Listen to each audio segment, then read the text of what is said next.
Alright, boys and girls, we're back for another video. This is actually one of the first parts of my SAT series that I'm going to start building out towards the next SAT coming up. And this is going to focus on kind of my stronger students, my students that are close to a perfect score on the non-calculator, or out of a 16 out of 20, or a 15 out of 20 on the non-calc, and they just need that little boost. So what I'll be doing is I'll be jumping around different SATs and focusing on the hardest questions that I can find. So let's get started. Without further ado, this is episode 1 of the most difficult non-calculator questions. Over here, we have Ken and Paul ordering sandwiches. The price of Ken's sandwich was X dollars, and the price of Paul's sandwich was 1 more than the price of Ken's sandwich. If Ken and Paul split the cost, well, wait a second. If Ken is X and Paul is X plus 1, then together they have 2X plus 1. Their bill is 2X plus 1. The waiter comes by and gives them their bills, and the waiter expects a 20% tip. At which point, remember that a tip is bad. In other words, the price is going up. At which point I have 1.2. What's up 20%? 1.2. So now this 1.2 will multiply here and here, and we have 2.4x plus 1.2, and we're almost done. Some of my students choose D here, but that would be foolish. It'd be foolish because, is this a hot date between Ken and Paul? Are they in a homosexual relationship? I don't think so. It says that they're going to split the bill. What is split? What is this split in half? It's C. Tell me if that makes any sense. And if you have any questions, comment down below. I'll be happy to get back to you. Let's move along to the next question over here. Again, from an SAT non-calculator question, what is this question trying to get at? Well, this is actually a skill that shows up all the time on the SAT, and it's asking how many of these fit in to this. So in that case, this is the skill of division. Really, 4x squared plus 6x divided by 4x plus 2. At which point you should recognize that this is long division. I always call it Larry David. It's long division, LD. From there, 4x times what gives you 4x squared? X. Of course, that will multiply there and there. So I have 4x squared plus 2x. You'll always subtract down in long division. From there, of course, this and this cancel. But 6x minus 2x is 4x. Normally you drop something down, but we don't have anything to drop down here. So now ask yourself again, 4x times what gives you 4x? 1. That'll hit 4x plus 2. Again, hitting both of these. So we subtract down. There's a 0 here, right? So 0 minus 2 is negative 2. And that, my friends, is our answer. Really, x plus 1 up here with that remainder of negative 2. All right, let's keep on moving along. If you want, pause these questions before, give them a try, and then watch me work through them right afterwards.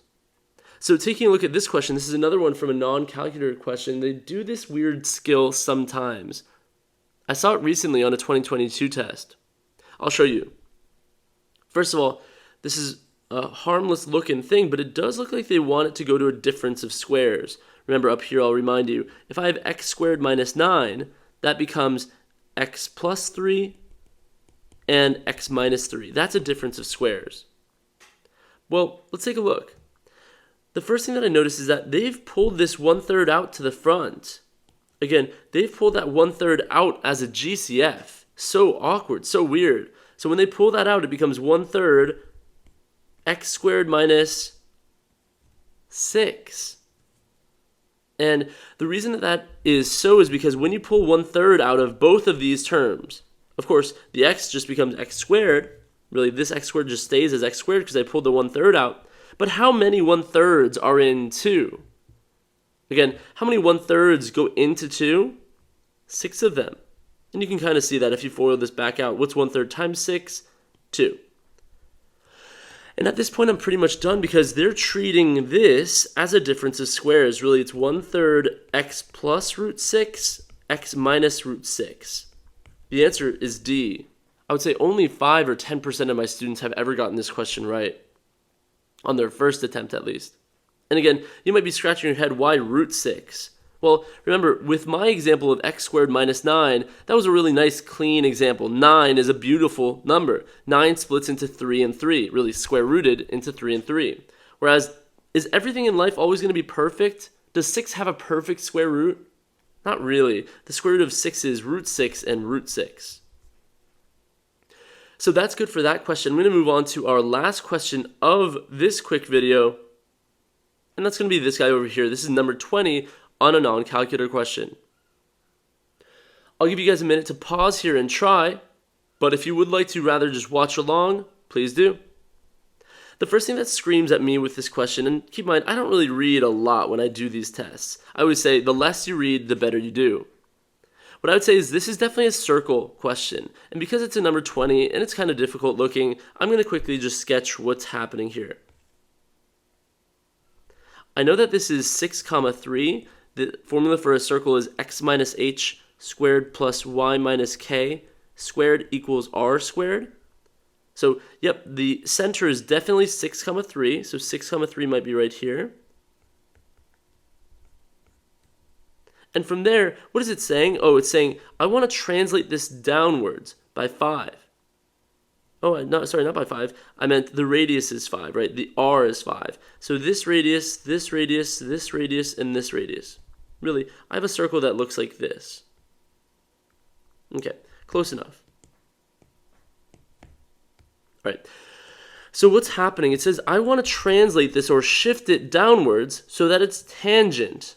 Uh-oh, what does tangent mean again? Tangent means when a line is just barely just grazing by, just barely kissing a circle. Any of these lines I'm drawing right now are tangent. Again, tangent lines barely just graze by. So they want to shift this thing down so that the top is kissing right here. Essentially, they want to make it so that they have their circle actually down there. Huh. In that case, I think I have an idea.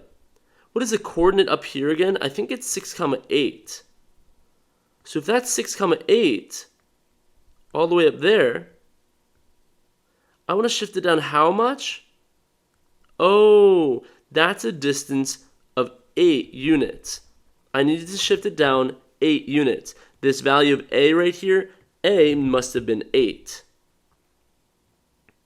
Interesting. Again, it's that from that point all the way down, oh, that would be 8. So I hope that made sense for these quick 4 difficult questions. I would say that I think I make them look a little easier than they are. So on the next video, on the next episode, I would suggest you try them first, see how far you can get, or see if you can get the whole thing, and then you can follow along. If you got all 4, you are really, really smart. And in that case, leave me a like, a share, and a subscribe, and I'll see you guys in the next one.